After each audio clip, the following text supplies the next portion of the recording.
On m'a dit de me taire. On m'a promis la gloire si je renonçais. On m'a torturé pour que je renie mes idées. Mais je suis Zainab al-Razavi. Et ma voix, même enchaînée, portait plus loin que leurs menaces. Je suis née en 1917, dans une Égypte encore bercée par l'écho du colonialisme. Très tôt, j'ai vu mon père se lever contre l'injustice. C'était un homme pieux, mais surtout un homme debout. Il m'enseignait que la foi n'est pas un repli, mais un élan vers le bien. Il me parlait souvent d'Omar ibn el-Khattab, le deuxième calife de l'islam. Il me disait « Sois comme lui, Zainab, droite, ferme, mais juste ». À 8 ans, j'avais déjà compris que la religion ne se vivait pas seulement dans la prière, mais dans le combat pour la dignité. Mon enfance a été faite de lectures passionnées et d'une soif inextinguible de savoir. Je lisais les tafsirs, les biographies des compagnons, les écrits des penseurs. Je ne comprenais pas pourquoi tant de gens associaient la foi à la soumission silencieuse. Pour moi, l'islam était libérateur, il élevait la femme, il lui donnait voix et mission. Mais en grandissant, j'ai vite vu le décalage entre le message du Coran et ce que la société imposait aux femmes. Elles étaient invisibilisées, reléguées à des rôles muets, et ça, je ne pouvais pas l'accepter. J'avais à peine 18 ans quand j'ai commencé à prendre la parole dans des cercles d'études. Les hommes me regardaient avec suspicion, les femmes avec espoir. Très vite, j'ai compris que ma voix pouvait porter, et que si je ne m'en servais pas, je trahirais tout ce que j'avais appris. Alors j'ai décidé d'enseigner, d'écrire, de rassembler. Ma mission n'était pas féministe au sens occidental, elle était profondément islamique. Je voulais que les femmes comprennent leur place dans l'histoire de cette religion, une place centrale, active, éclairante. Mais ce choix allait me coûter cher. À 25 ans, j'ai fondé l'Union des femmes musulmanes. Ce n'était pas un simple club, c'était un appel à réveiller les consciences, à libérer la parole, à réconcilier les femmes avec leur rôle de bâtisseuses de la Oumma. Je sillonnais l'Égypte, donnant des conférences dans les mosquées, dans les maisons, dans les écoles. Je parlais de la foi, de la justice sociale, du rôle des femmes dans le projet islamique. Je disais haut ce que beaucoup pensaient tout bas, qu'il n'y aura pas de renouveau islamique sans les femmes, qu'il n'y aura pas de société saine sans mères, éducatrices, militantes, éveillées. Mais ce discours dérangeait. Je ne me contentais pas de parler de spiritualité. Je dénonçais aussi l'injustice des puissants, la corruption, l'oppression des pauvres.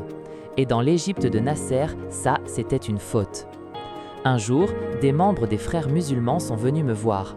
Ils m'ont dit « Ton travail est grand, rejoins-nous ». Mais j'ai répondu « Mon allégeance est à Dieu seul. Si un jour votre voie dévie, je ne la suivrai pas ». Finalement, j'ai travaillé avec eux, non par soumission, mais parce que nos visions alors se rejoignaient. Réformer la société par l'islam, sans violence, mais sans compromis. Je tenais une classe d'études islamiques pour femmes chaque semaine dans ma maison du Caire. Des dizaines, parfois des centaines de femmes venaient. Elles apprenaient le tafsir, le fiqh, mais aussi la résistance, la dignité, la patience. Mais je savais que les murs avaient des oreilles. Les services de renseignement nous surveillaient. Et un jour, ils ont frappé à ma porte. Ce jour-là, j'ai senti que le prix de la vérité allait devenir bien plus lourd. Ils m'ont arrêté sans explication. Un matin, ils sont venus, armés, froids, silencieux. J'ai compris qu'à partir de ce jour, je n'avais plus de nom, plus de visage, juste un numéro dans leur geôle. En prison, ils ont voulu briser mon âme avant même mon corps. Mais ils n'avaient pas compris une chose, ce n'est pas l'acier des barreaux qui enferme une femme libre, c'est l'oubli de Dieu. Je me souviens de ma première nuit dans la cellule, une obscurité si dense qu'elle avalait même mes pensées. Je me suis mise en prière, longuement, jusqu'à ce que la peur recule. Mais la peur, elle, n'avait pas dit son dernier mot. Ils m'ont torturée, fouettée, battue, insultée, enfermée dans une cellule glaciale, privée d'eau, privée de sommeil. Ils m'ont jetée avec des chiens affamés, oui, des chiens dressés à mordre, mais rien, pas une seule morsure. Je n'ai crié qu'un nom, Allah, et les chiens se sont couchés. Ce jour-là, même mes bourreaux ont reculé. Ils m'ont demandé « Qui es-tu » Je leur ai dit « Une servante de Dieu comme vous, mais vous avez oublié. » Ils m'ont laissé des jours sans soin, enchaîné, la peau en sang. Mais dans ma solitude, je n'étais jamais seul. Je récitais le Coran. Je murmurais les invocations du prophète sallallahu alayhi wa sallam. Je dialoguais avec Dieu. Et dans les ténèbres de ma cellule, je voyais une lumière que même mes geôliers redoutaient. Ils voulaient que je renie mon engagement, que je signe une lettre de soumission. Je leur ai dit, ce que j'ai écrit avec ma vie, je ne l'effacerai pas avec une plume tremblante. Je n'étais pas naïve, je savais qu'ils pouvaient me tuer, mais je savais aussi que le silence tue davantage que la torture. Alors j'ai tenu, pas pour moi, mais pour chaque femme qui croyait qu'elle n'avait pas de voix, pour chaque fille qu'on éduquait à baisser la tête, pour chaque mère qu'on traitait comme un fardeau. Je voulais qu'elle sache que la dignité n'a pas besoin d'un titre, ni d'un micro. Elle a juste besoin d'un cœur qui dit non quand tout le monde se tait. Quand on m'a enfin relâchée, je n'étais plus la même femme. Le corps cassé, oui, mais le cœur plus tranchant qu'une épée. Ils avaient cru m'enterrer, ils ignoraient que j'étais une graine. Dehors, j'ai retrouvé mes sœurs, pas de simples militantes, des lionnes, des mères de prisonniers, des filles d'exilés, des veuves d'hommes assassinés. Elles ne pleuraient plus, elles organisaient. Je leur disais, vous êtes la colonne vertébrale de cette Oumma, vous tenez debout pendant que les hommes tombent. Alors éduquez, résistez et surtout, ne demandez jamais la permission d'exister. On nous appelait extrémistes, fanatiques, hors du temps. Mais ce que je portais n'était pas une idéologie, c'était une foi vécue, une lumière contre leur nuit. Je donnais des conférences partout, mais ma voix dérangeait, parce qu'elle ne tremblait pas.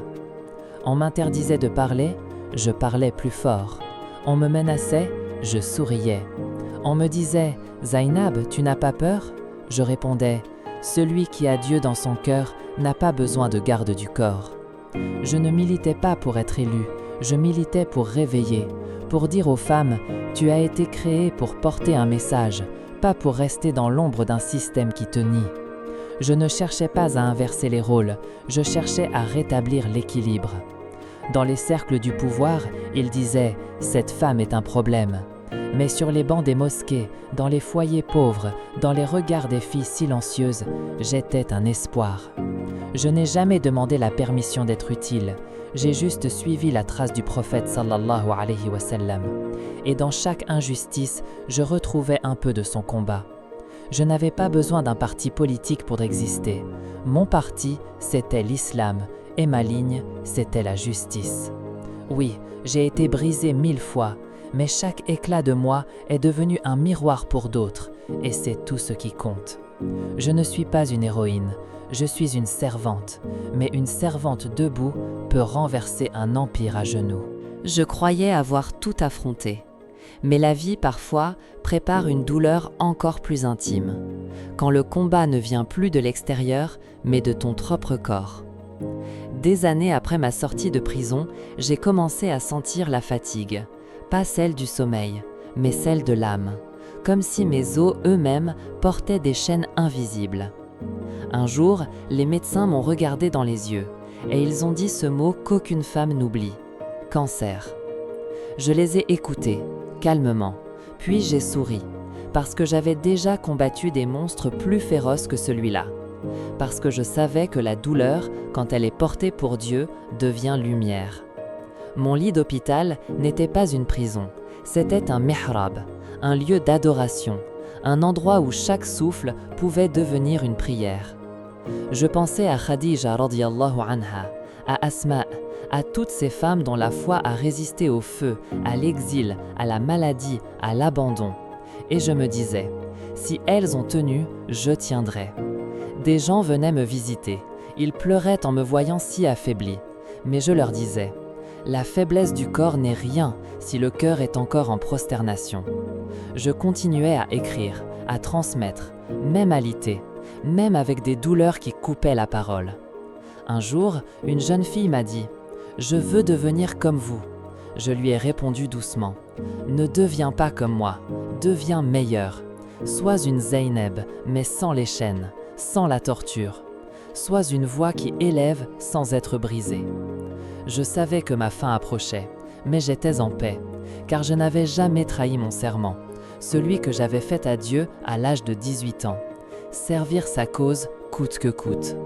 Je n'avais ni palais, ni fortune, ni armée, mais j'avais semé, et je voyais déjà les fleurs pousser dans les yeux de cette nouvelle génération. Je ne voulais pas qu'on m'admire, je voulais qu'on continue.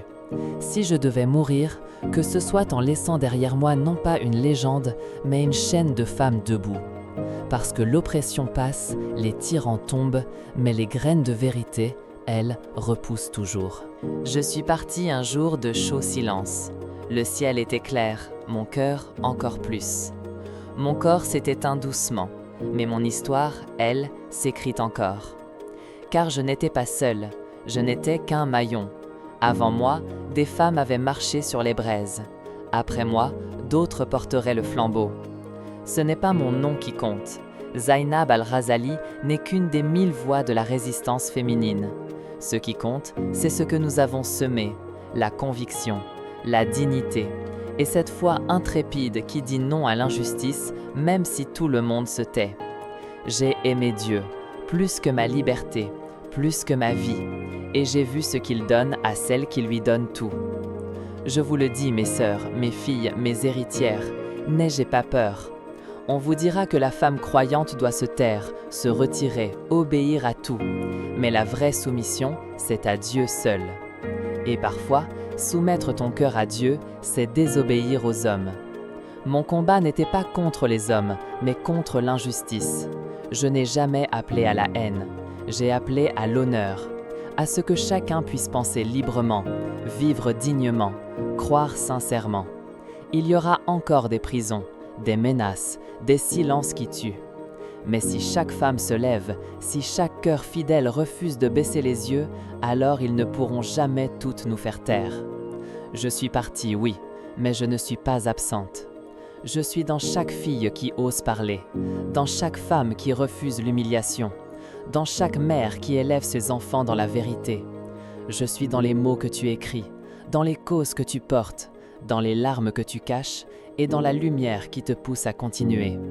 Zainab est morte, mais elle renaît à chaque fois qu'une femme dit « Là, laine Atanazel, non, je ne céderai pas ». Alors marche, ma sœur, le monde sera rude, mais ton cœur est solide. Et souviens-toi toujours de ceci, le corps peut plier, mais l'âme qui a goûté à la liberté, elle ne se prosternera plus jamais que devant Dieu.